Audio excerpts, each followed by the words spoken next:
Pakistan to America with Shaila Khan. अस्सलाम वालेकुम नाज़रीन, पाकिस्तान टू अमेरिका के साथ मैं हूं शैला खान और आप देख रहे हैं capital TV Washington. Army chief समेत लाखों पाकिस्तानियों का डाटा लीक हो गया है। माहिरीन का कहना है कि अगर डाटा लीक हुआ जो कि बायोमेट्रिक डाटा भी इसमें शामिल हो तो उसके नताइज संगीन हो सकते हैं। रिपोर्ट के मुताबिक 2019 से 2023 के दौरान लगभग 27 लाख पाकिस्तानी शहरियों का नादरा डाटा लीक हुआ और ये डाटा मुल्तान, पेशावर और कराची के सेंटर से लीक किया गया या लीक किया जाता रहा। FIA और खुद नादरा हुकाम ने डाटा लीक होने की तरदीद की। हुकाम की जानिब से डाटा लीक जो लीकेज है उससे मुतालिक कभी इकरार और कभी इनकार के दौरान गुज़िश्ता साल ये सनसनीखेज इंकशाफात भी हुए कि army chief general Asim Munir और उनके वालिद के नादरा डाटा तक न सिर्फ गैर कानूनी तौर पर एक्सेस की कोशिश की गई बल्कि उनके शनाख्ती कार्ड से ये मालूम करने की भी कोशिश की गई कि उनका पासपोर्ट कब जारी किया गया। इस बात का भी इम्कान मौजूद है कि ऐसे शहरियों का डाटा जब साइबर मुजरिम इस्तेमाल करेंगे या करते हैं तो वो उन्हें ब्लैकमेल भी कर सकते हैं। इनके डाटा के जरिए जाली सोशल मीडिया और दीगर अकाउंट्स भी बनाए जा सकते हैं और उनकी शनाख्त चोरी होने के केसेस भी सामने आ सकते हैं। डाटा लीकेज का ताल्लुक साइबर क्राइम या फिर मालियाती फ्रॉड से हो सकता है क्योंकि इस तरह का डाटा अमूमी तौर पर डार्क वेब पर फरोख्त होता है और इसका एक बहुत बड़ा कारोबार भी चल रहा है। बहुत से सवाल हैं जो मेरे जहन में है और इसके लिए हमने वाशिंगटन से इनवाइट किया है आसिम सिद्दीकी साहब को जो कि एंकर और एनालिस्ट हैं। अस्सलाम वालेकुम सर। वालेकुम अस्सलाम।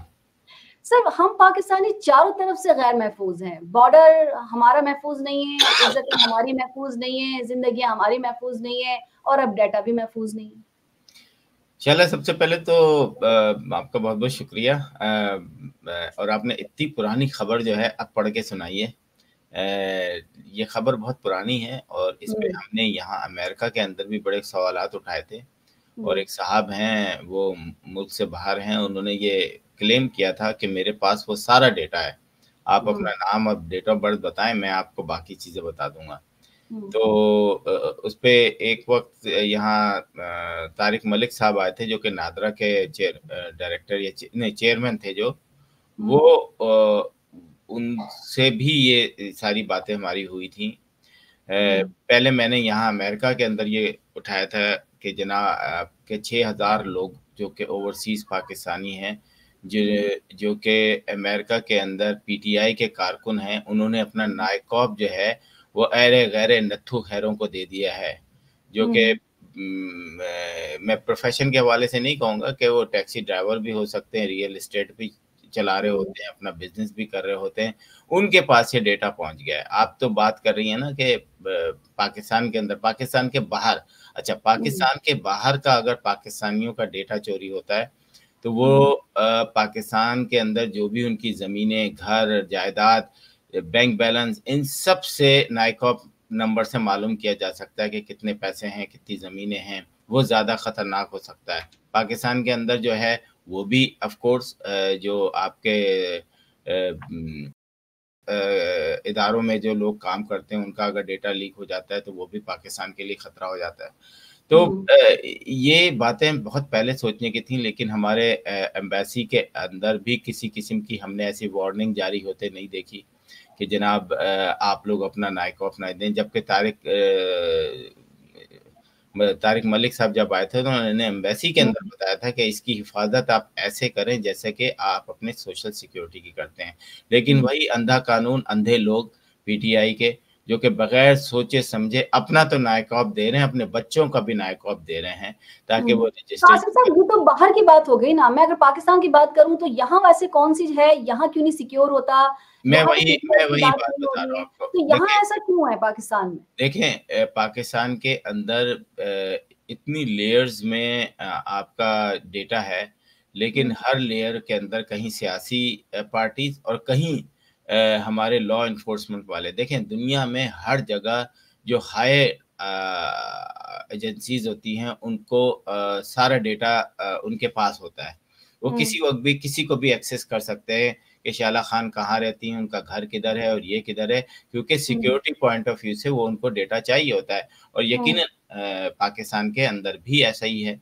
कौन लोग जो हैं सियासी बुनियादों पर पैसा लेके, आपको पता है कि अहमद नूरानी साहब ने एक आर्मी चीफ के बारे में बताया था कि कितने 12 अरब रुपए ट्रांसफर हुए। ये डेटा भी तो चोरी हुआ था ना। ये रात को अहमद नूरानी के ख्वाब में तो नहीं आ गया था कि जनाब ये सब हुआ है। उन्होंने क्या किया था कि यहाँ नादरा से या किसी जो फेडरल एम्प्लॉइज होते हैं उनको खरीदा था, उनको ब्राइब दी थी, डॉलर में ब्राइब दी थी और कहा था कि आप मुझे ये पैसे दे, हम आपको इतने $1000 देंगे, और वो उन्होंने दे दिया।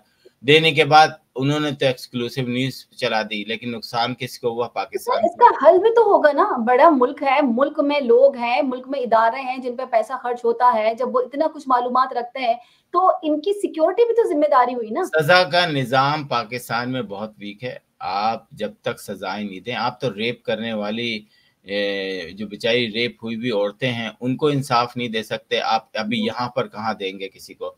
यानी इंसाफ की बात कर रहे हैं तो एक सवाल और कर लेती हूँ। हाँ। 9 मई के मुल्जिमान को कुछ को छोड़ दिया जाएगा, कुछ पे मुकदमा चलेगा, कौन से होंगे? क्या क्राइटेरिया है जिनको छोड़ दिया जाएगा, क्या क्राइटेरिया है जिन पे मुकदमा चलेगा?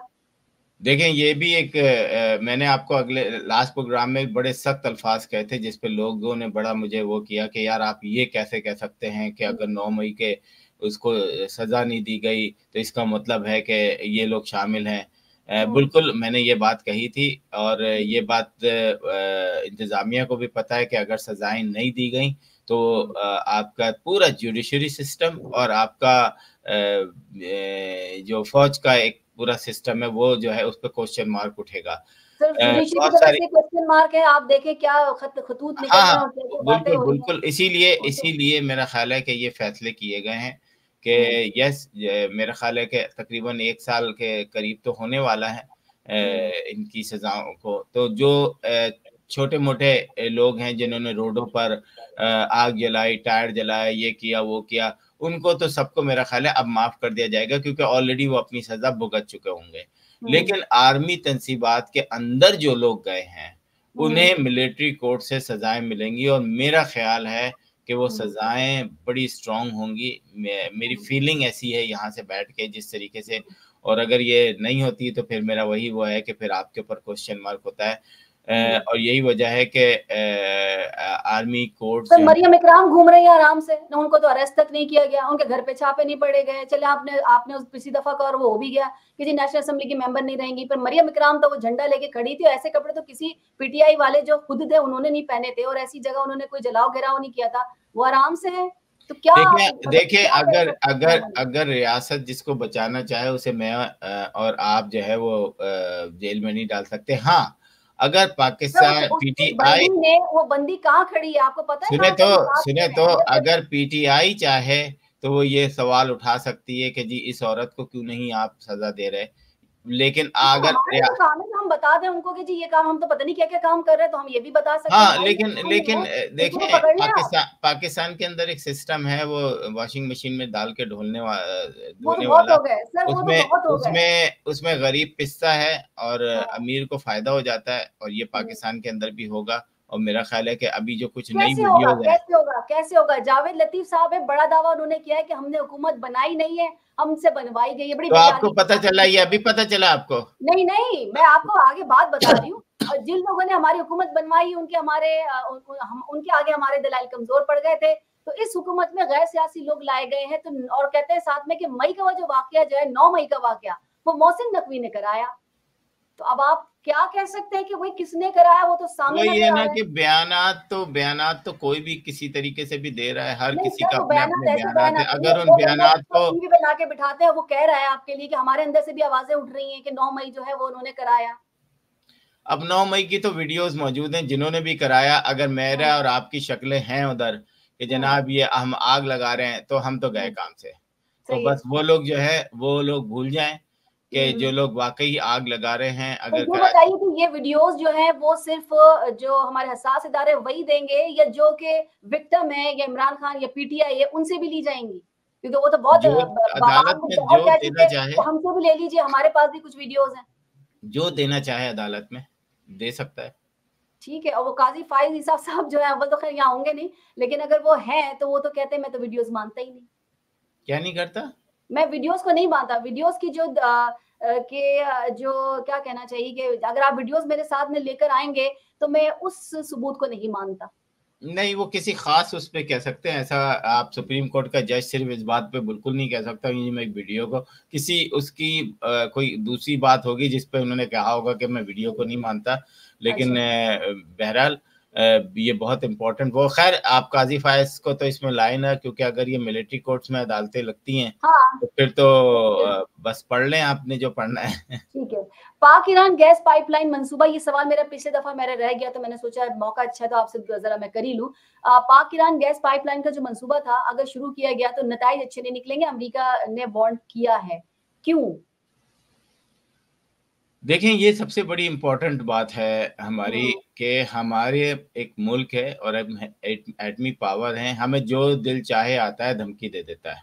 मैंने देखा अभी इंडिया के अंदर उसका चीफ मिनिस्टर किसी एक दिल्ली का मेरा ख्याल है अरेस्ट हुआ, तो उस पर अमेरिका के सदर और जर्मनी के सदर ने या प्राइम मिनिस्टर ने उन्होंने शोर मचाया या बयान दिया उनके फॉरेन ऑफिस ने, तो इन्होंने इतनी बड़ी शटअप कॉल दी है अमेरिका को और जर्मनी को कि आप हमारे अंदरूनी मामलात में ना बोलें।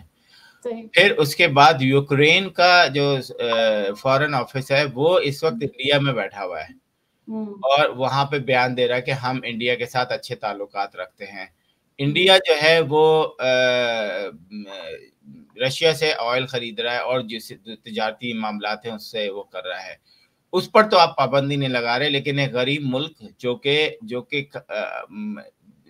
तकरीबन 40 साल से मुख्तलिफ वॉर्स में जो है अमेरिका की वजह से भी इन्वॉल्व है, और आप उसके ऊपर जो है हम देख लेंगे, हम ये कर लेंगे। मेरा ख्याल है पाकिस्तानी गवर्नमेंट को एक कॉल, शटअप कॉल भी देनी चाहिए कि आप हमारे इंटरनल मामले में ना बोलें।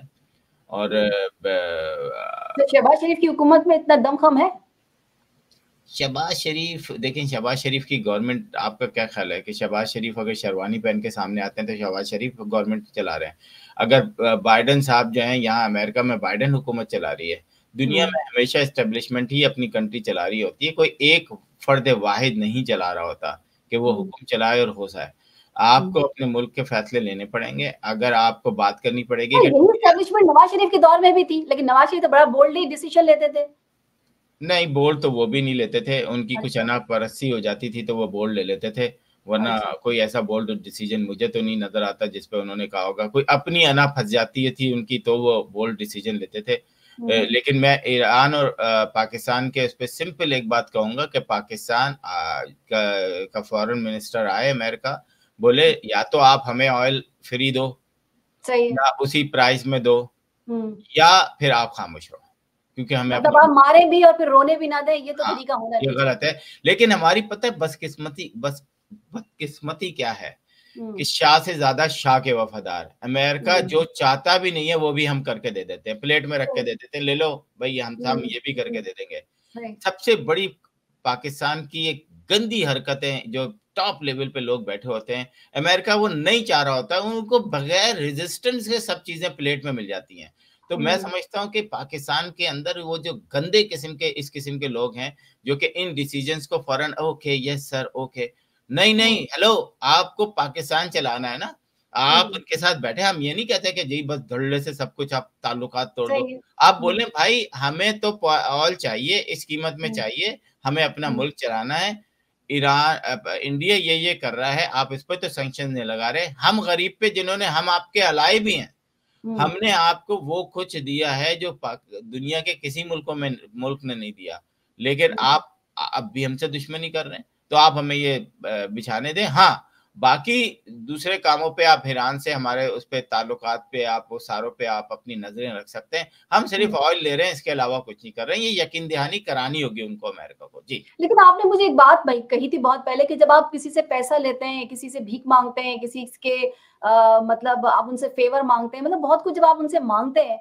और हुकूमतें जब आप मांगते हैं कि कौन रहेगा कौन नहीं, तो फिर आप उस अभी अमेरिका से पाकिस्तान की कोई मदद नहीं जा रही, कोई ऐसी मदद नहीं जा रही जिससे अगर वो अमेरिका जो है रोक दे तो पाकिस्तान जो है वो भूखों मर जाएगा, तो ये भी एक बड़ी अच्छी बात है। सर आपने एक दफा कहा था कि जब आप भीख मांगते हैं, पैसा मांगते हैं, चीजें मांगते हैं, नहीं तो मुझे बताए ना, मैं भी यही कह रहा हूँ ना कि अभी तो कोई ऐसी एड नहीं दे रहा ना, America millions of dollar billions of dollar नहीं दे रहा ना।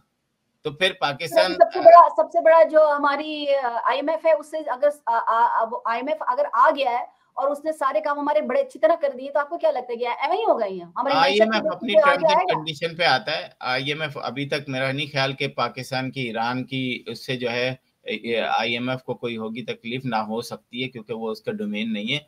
यस, डायरेक्टली इनडायरेक्टली इन्वॉल्वमेंट हो सकती है, लेकिन पाकिस्तान कुछ तो कहे ना। हमारे यहाँ एक ब्रैड शर्मन जो है वो आके पाकिस्तान के सिस्टम पे आवाज उठाता है, किसी एक बेशरम की आवाज नहीं आती, तुम ये नहीं कह सकते।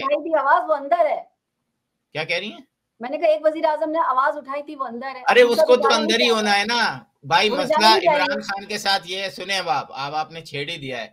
इमरान खान एक ऐसा शख्स है जो कि अपने अलावा किसी को कुछ नहीं समझता। वो कहता है बाकी सब चोर हैं, मैं सही हूं। उसकी पूरी जिंदगी जो है किस तरह गुजरी है सब जानते हैं।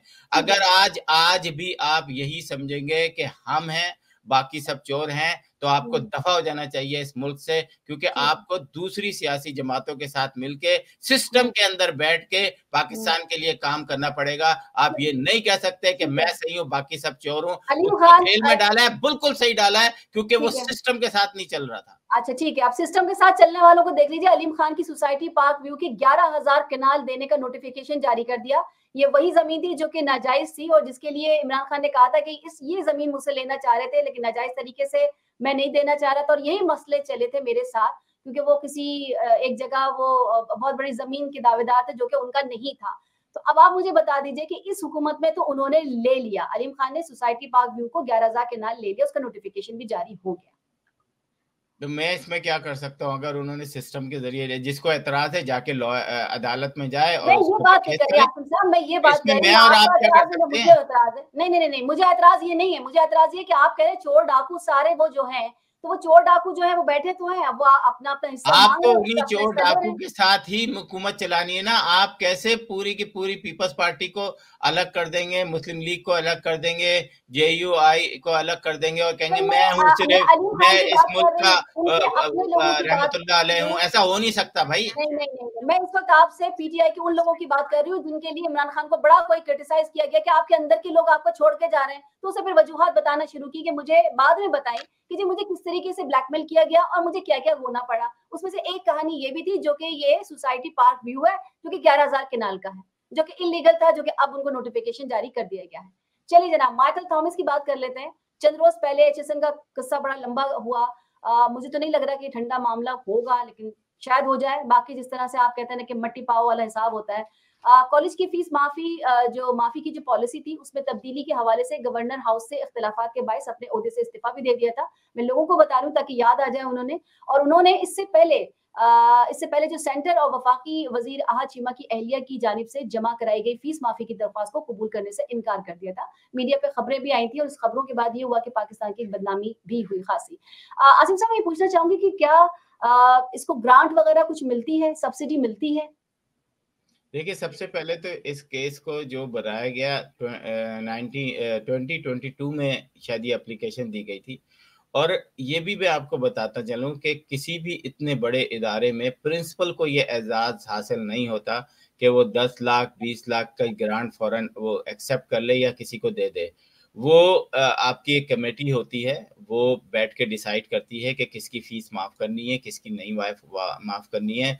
जब मैंने इस इदारे को देखा और इसके यूट्यूब पे क्लिप देखे तो मुझे तो मैं तो हैरत हो रही थी कि पाकिस्तान में इतना अरसा रहने के बाद मुझे ये पता ही नहीं था कि पाकिस्तान के अंदर एक ऐसी जगह भी है जो कि अशरफिया के लिए है, जहां उनके बच्चे पढ़ते हैं।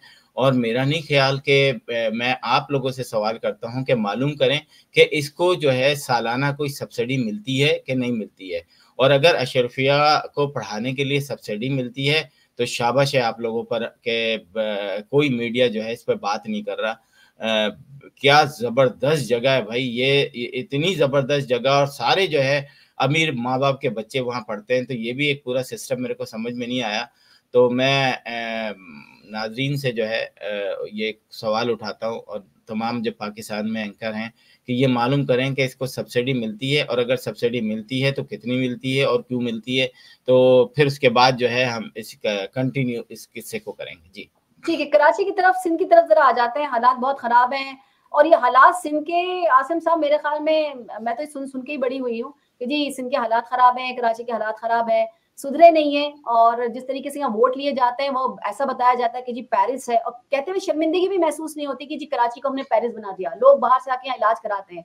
कराची में जो SHO हैं, उनके बेटे की मुबैना तौर पर DIG के बेटे की भी हथियारों और मंशियात के साथ तस्वीर, वीडियो और वीडियोस वायरल हुई। सबने देखा, मैंने भी देखा, जिसके बाद इंस्पेक्टर जनरल जो IG हैं उन्होंने मामले का नोटिस भी लिया।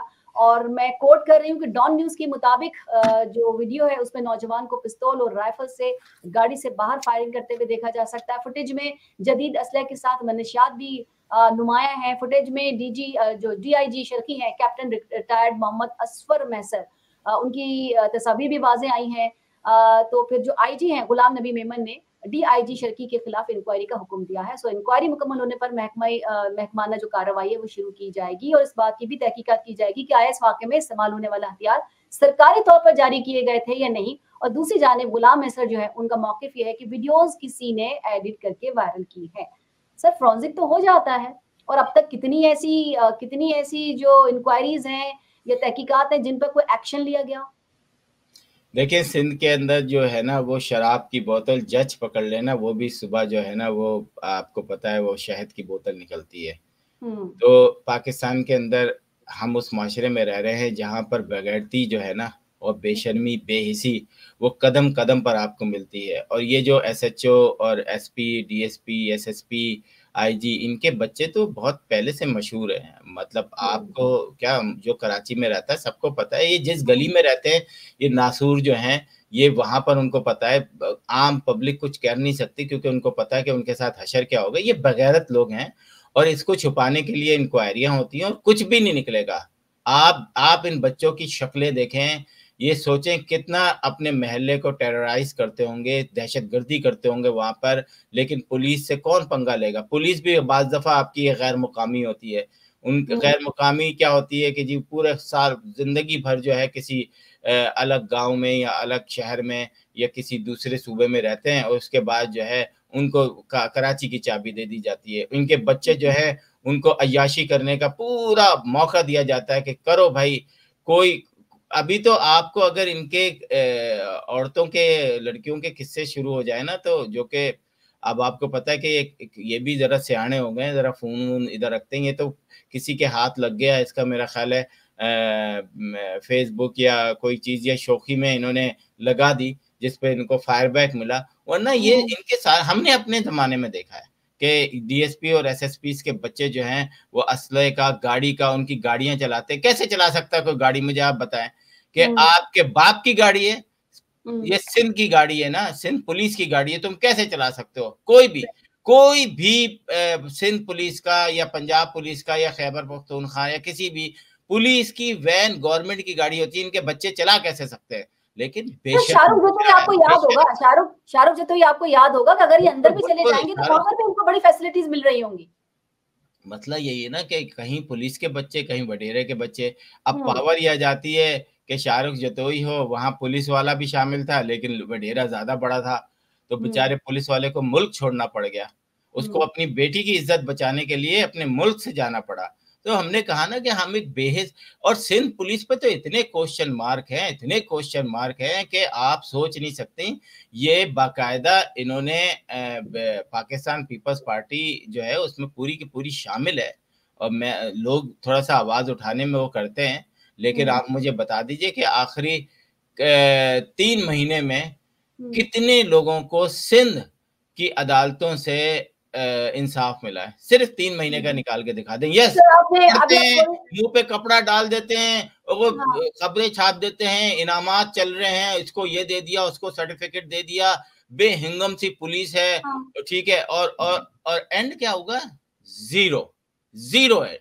नहीं सर, अभी आपने कहा ना कि भाई इमरान खान जो है वो इन्हीं लोगों को साथ लेके चलना है, तो मेरे ख्याल में जो लाते हैं ना इनको, वो भी सोचते हैं कि भाई यही हमारे पास है, अब आपकी जान जाती है, अब आपके डाके पड़ते हैं, अब आप आपके मोबाइल छीनते हैं, अब आपके साथ फायरिंग हो जाती है, या आपके बच्चे कुछ हो जाते हैं, ये हमारा मसला नहीं, हमें तो किसी को सदर बनाना और किसी को वजीर आजम बनाना, हमें अपने मुल्क मैंने बनाना। पहले भी कहा था कि आपको सिस्टम के अंदर रह के ये सब करना पड़ता है। अगर आप सिस्टम से बाहर जाएंगे तो अभी 6 जजेस ने वो काटी है, वो दी है ना एप्लीकेशन, ठीक है ना, उस पे अगर सख्त फैसले आ जाते हैं, शट अप कॉल उनको भी मिल जाती है, तो ये एक इफ्तिताह होगी।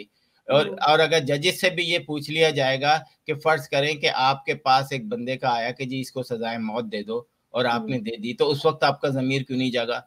अगर फर्ज करें कि किसी कर्नल, ब्रिगेडियर जनरल ने आपको फोन करके कहा कि इसको रिलीज कर दो और आपने रिलीज कर दिया, उस वक्त आपका ज़मीर क्यों नहीं जागा? तो मैं समझता हूँ ये बड़ी अच्छी इब्तिदा है, इससे नए रूल्स, रेगुलेशन, लॉज बनेंगे, लेकिन सिस्टम के अंदर रह के आप ये सारी चेंजेस कर सकते हैं, सिस्टम के बाहर नहीं। लोग सिस्टम की बताती हूँ, कराची में सुरजानी टाउन में अपने प्लॉट पर जाने वाली खातून, जाहिर सिस्टम में रह रही है, उसका एक अपना प्लॉट है जो उसने खरीदा है, उस खातून को तशद्दुद किया गया, उसके कब्जा माफिया ने उसके साथ बदतमीजी की, दस्तदराजी की। कराची में इस तरह के वाकयात अब आसिम साहब मामूल बन चुके हैं। कराची के अतराफ में जमीनों पर कब्जा वैसे भी हर रोज आपको नजर आएगा, लोग अपना पैसा जोड़ जोड़ कर किस्तों पर प्लाट लेते हैं और फिर वो जो कब्जा माफिया है वो उन पर कब्जा कर लेती है। हर किस्म का माफिया अवाम को बेवांग दोहल हिरासा करता है, कोई देखने वाला, कोई सुनने वाला नहीं है। और ये सिंध हुकूमत की तो बात ही छोड़ दीजिए। देखें, माफिया सिंध के अंदर तो खैर आपने वो लोग भी देख लिए जो थप्पड़ मार रहा है उस औरत को। बाकायदा आपका पूरा एक सिस्टम ये चल रहा है कि आपने एक एक साथ कुछ 50-50 प्लॉट को जो है उस पर कब्जा किया होता है। आप जो है फाइलें एक ही प्लॉट की जो है वो फाइल जो है वो 10 लोगों को बेच देते हैं इस पे आज तक। और आप देखिएगा इस औरत को भी इंसाफ नहीं मिलेगा क्योंकि ऊपर सारे बगैरत बैठे हैं, कुछ नहीं होने वाला इस सिस्टम के अंदर। जब तक लोग खुद नहीं निकलेंगे, मेरा ख्याल है कि या तो कराची के अंदर कोई ऐसी तंजीम जो है जो आई है वो अब लाजिम बात है, कराची के लोगों ने उनको वोट दिया है ना, ये उनका राइट है कि अगर पुलिस उनको सजा नहीं दे तो वो पुलिस की जगह पुलिस को जाके। मैंने सुना है कि अवाम, कराची की अवाम ने एमकेएम को दे डाला है वोट, जो कि मुझे तो नहीं लगता, लेकिन बहरहाल अगर तो वो है तो क्या वो ये काम करेंगे? जी बिल्कुल करेंगे। अब आपको नजर आएगा, अगर वो नहीं करेंगे तो वो कराची से ऐसे सफाया होगा उनका नेक्स्ट इलेक्शन में। अगर वो इन सब चीजों का नोटिस नहीं लेते, एमक्यूएम कराची पर होने वाले मुसीबतों और कत्लेआम जिस तरीके से नाइंसाफियां हो रही हैं उस पर नोटिस नहीं लेती है तो अगले इलेक्शन में कराची के लोग उनको वोट नहीं देंगे, चाहे एमक्यूएम एग्रेसिवली उसको नोटिस ले, चाहे अपने लोग लगाकर उनको इंसाफ दिलाए, उनको लड़ना पड़ेगा क्योंकि सिंध गवर्नमेंट का कोई इंटरेस्ट कराची में नजर नहीं आता, उनको सिर्फ कराची से पैसा जमा करना आता है, इसके अलावा न। आप कह रहे हैं कि एमकेएम को आइंदा वोट नहीं मिलेंगे, वोट तो इस दफा भी किसी ने नहीं दिए और वो जी बिल्कुल इस दफा वोट दिए, इस दफा बिल्कुल चला, ये आपका बिल्कुल गलत वो होता है कि इस दफा वोट नहीं दिए, बिल्कुल इस दफा वोट दिए, बस रिजल्ट 2018 का इस दफा आया है। 2018 में जिस तरह मैंडेट छीना था उसी तरह जो है इनको मैंडेट लाकर दिया है। 2018 में आपका पूरे पाकिस्तान से मैंडेट छीना गया था, समझ में आई आपके? इमरान खान जैसे गंदे तरीन इंसान को लॉन्च किया गया था जिसने पूरे पाकिस्तान को जो है इस वक्त जो है पूरी दुनिया में लाके खड़ा कर दिया है। पूरी दुनिया के लोग जो हैं उसको उंगली उठा रहे हैं, अमेरिका के अंदर हो, यूरोप के अंदर हो, हर जगह पाकिस्तान का तजलील हो रही है सिर्फ एक गंदे आदमी की वजह से। इस गंदे आदमी ने पूरे के पूरे पाकिस्तान के अंदर जो है ना वो एनार्की फैला के रखी हुई है। फौजियों के साथ आए थे, जनरल पाशा हो या जनरल फैज हो, जनरल बाजवा हो, इन सबका 2028 तक का जो पाकिस्तान का पूरा सिस्टम चेंज करने का था, लेकिन वो नहीं हो चुका, फेल हो गया। अब आप पाकिस्तान को इतने बड़े हादसे में निकला है। मरियम बीवी के कंधों पे अरे अब मरियम बीवी से इतनी तकलीफ क्यों होती है मुझे बताएं ना। आप लोगों को मरियम बीवी को पता नहीं क्या हो गया है, अभी जुमा 8 दिन भी नहीं हुए उनको वजीर आला बने हुए। मरियम बीवी इतनी तकलीफ क्यों है मरियम बीवी से? 90 दिन तो इंतजार कर लेना, फिर देख लीजिएगा। लेकिन पीटीआई को बड़ी मरियम बीबी से इतनी तकलीफ होती है, हर कारकुन को, मुझे हैरत नहीं सर, नून लीग वालों को भी बड़ी तकलीफ है। आपने शायद उन लोगों की स्टेटमेंट नहीं पढ़े जो नून लीग में मौजूद हैं, उनकी भी स्टेटमेंट अगर आप पढ़ ले तो आपको पता चलेगा कि वो अंदर से ही मसले चल रहे हैं, हमारे नहीं चल रहे। तो चलने देना, थोड़ा सा चलने दें, 90 दिन तो इनको दे दें। पीटीआई तो 90 दिन में पूरा इनकलाब लाना चाहती थी, जो 3.5 साल के अंदर सिर्फ उन्होंने कर्जे लिए, दैट्स, इसके अलावा कुछ नहीं किया, और पाकिस्तान की तस्वीर की है। सर जुबैर साहब कह रहे हैं कि जितनी अच्छी मईशत इमरान खान छोड़ के गया है, इतनी अच्छी तो कोई छोड़ के नहीं गया। अब आप आगे बात कर लें कि वो भी गलत है, ये भी गलत है, सब गलत है। अच्छा, हम बात कर रहे थे एमक्यूएम की। कराची में गुज़िश्ता रात हुआ ये कि सफाक डाकुओं ने मजामत करने पर, जो कि अक्सर होता है, ये कोई नई चीज नहीं है, लेकिन तकलीफ होती है कि हर मर्तबा एक नौजवान चला जाता है, उसके 2 बच्चे थे, बूढ़े माँ बाप थे। क्या एमक्यूएम ने कभी इस पे आवाज उठाई है? पिछले कोई 3 या 4 साल से, इमरान खान के दौर से लेके अब तक कोई आवाज उठाई है? नहीं उठाई, बिल्कुल कोई आवाज नहीं उठाई। मैं आपको यही कह रहा हूँ कि अगर आप आवाज नहीं उठाएंगे, अगर आप, मैं खालिद मकबूल का एक मैसेज देख रहा था कि ईद के बाद हम फ्री होंगे, जरा अय्याशियां कर ले हम अपनी, ईद के बाद फ्री होंगे। हाँ, तो हम बात करेंगे। तो ये अच्छा, ये मुझे एक समझ में नहीं आता, कल देख लेंगे हम। अरे भाई, आपको जो करना है वो आज नहीं, अभी से शुरू करें आप। अगर आप सुने, सिंध गवर्नमेंट का क्या है कि जी आप लाखों रुपए टैक्स देते हैं, लाइसेंस पैसे देके लाइसेंस बनाते हैं, लेकिन उस पिस्तौल को आप अपने पास नहीं रख सकते, क्योंकि हमने जो पैदा किए हैं जो डकैत, वो उनको मुसीबत होगी, फिर आप उनको मारना शुरू कर दोगे। तो ये भी सिंध गवर्नमेंट का, मेरा ख्याल है कि इस पे तो बाकायदा इनको हड़ताल करनी चाहिए एमक्यूएम को, कि आप ये लॉ कैसे पास कर सकते हैं कि एक लाइसेंस याफ्ता बंदा जो कि लाखों रुपए टैक्स देता है, वो अपनी हिफाजत के लिए पिस्तौल अपने पास क्यों नहीं रख सकता? और अगर ये नहीं करेंगे, आप यकीन करें, मैं और आप बैठ के इनकी ऐसी की तैसी कर रहे होंगे, और सफाया हो जाएगा। कराची की आवाम इन्हें अच्छी तरह जानती है, आप कह रहे हैं, वरना जो हालात ये हैं, जो गड्ढे बने हुए हैं, जहां पे लोग मर जाते हैं, बारिशों में लोग डूबे हैं, इन्होंने एक आवाज नहीं उठाई, क्योंकि चू बोलेंगे तो इनकी हुकूमत चली जाएगी। और अब भी आपको मैं दिखा दूंगी, कुछ करने वाले नहीं है, ये चू बोलेंगे और इनकी हुकूमत चली जाएगी। जरदारी साहब इन्हें चू करने नहीं देंगे। आगे मैं बात कर लेती हूँ फिका हनफिया में ड्रामों की बात कर लेती हूँ। वैसे तो हमारे पास बहुत कम वक्त रह गया है, लेकिन चले एक सवाल मैं आपसे कर लेती हूँ। फिका हनफी में ड्रामों में निकाह के सीन दिखाने पर वो निकाह हकीकत में वाक़ई हो जाता है, ये फिका हनफिया कहता है, जबकि फिका जाफरिया के मुताबिक वो कहते हैं कि इससे कोई फर्क नहीं पड़ता। तो ड्रामे का जो सीन है वो सीन ही रहेगा, ये फिका जाफरिया कहता है, फिका हनफी नहीं। अब बताइए कितनी खवातीन को, कितने मर्दों को तलाक हो चुकी? देखिए, मैं तो अगर वसीम बदामी की जगह एक ARY टीवी दुनिया का मतलब देखे जाने वाला टीवी चैनल है, अगर इस किस्म की खराफात या इस किस्म के गंदे मौलवी ला के आप बिठाएंगे और इस किस्म की जो है वो आप बयानात दिलवाएंगे, मेरा तो ख्याल है अगर उसका होस्ट मैं होता तो उस मौलाना को माइक उतार के लात मार के निकाल देता स्टूडियो से कि तू पागल हो गया है। मतलब कौन सा मतलब ये कौन सा इस्लाम है जिस पे दुनिया हंसेगी कि ड्रामे के अंदर ना ही नाम असली है, ना ही कुछ दस्तखत हो रही है, ना ही कुछ हो रहा है, एक ड्रामा है और ना ही कोई इंटेंशन है आपकी। मैं वही तो बता रहा हूँ। और वो 20-20 दफा रीटेक हो रहा है और उसके बाद फाइनली ड्रामा बनकर आता है।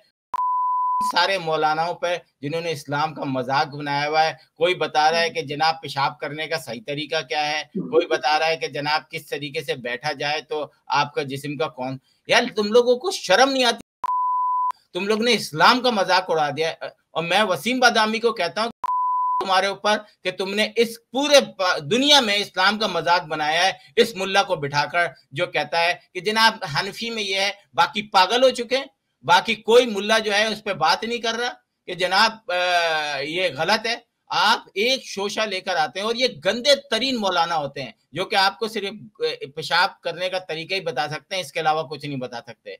आज दुनिया 2024 में आप हमें ये बता रहे हो पर और उन टीवी प्रोग्रामों पर, उन टीवी चैनल्स पर जो लाके रमजान के दिन इन मुल्लाओं को इस्लाम का मजाक उड़ाते हो। आसिफ सर लास्ट कमेंट चाहूंगी जरा जल्दी से। लास्ट कमेंट्स बस यही है कि सिंध के अंदर जो है वो कच्चे के डाकू कहाँ गए, कितने पकड़ लिए? 200-300 पकड़ लिए होंगे आप लोगों ने।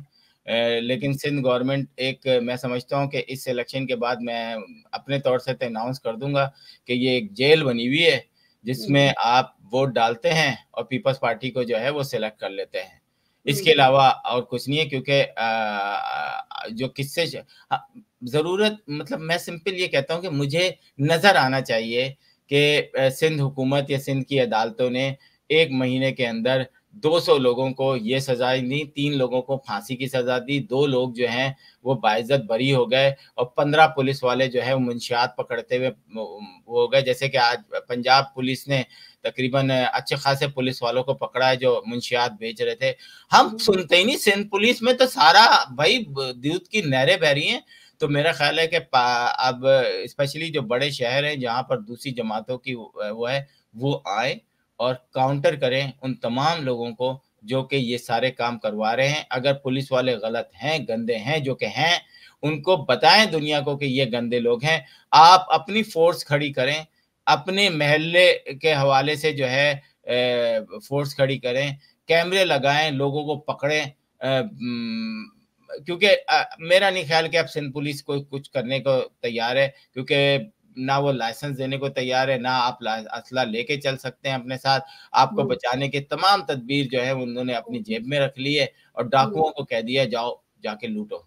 Thank you. बहुत बहुत शुक्रिया आसिम साहब, thank you so very much. अपने नाज़रीन से कहूंगी कि फेसबुक पेज को लाइक कीजिएगा, यूट्यूब चैनल को सब्सक्राइब कीजिएगा और कैपिटल टीवी वॉशिंगटन की जो एप्लीकेशन है उसे जरूर इंस्टॉल कीजिएगा ताकि दुनिया में आप किसी भी जगह हो हमारे लाइव प्रोग्राम्स और शोज को देख सके। जिंदगी ने वफा की तो इंशाल्लाह अगले प्रोग्राम में फिर आपसे मुलाकात होगी। तब तक के लिए मुझे इजाजत दीजिए। फी अमान अल्लाह।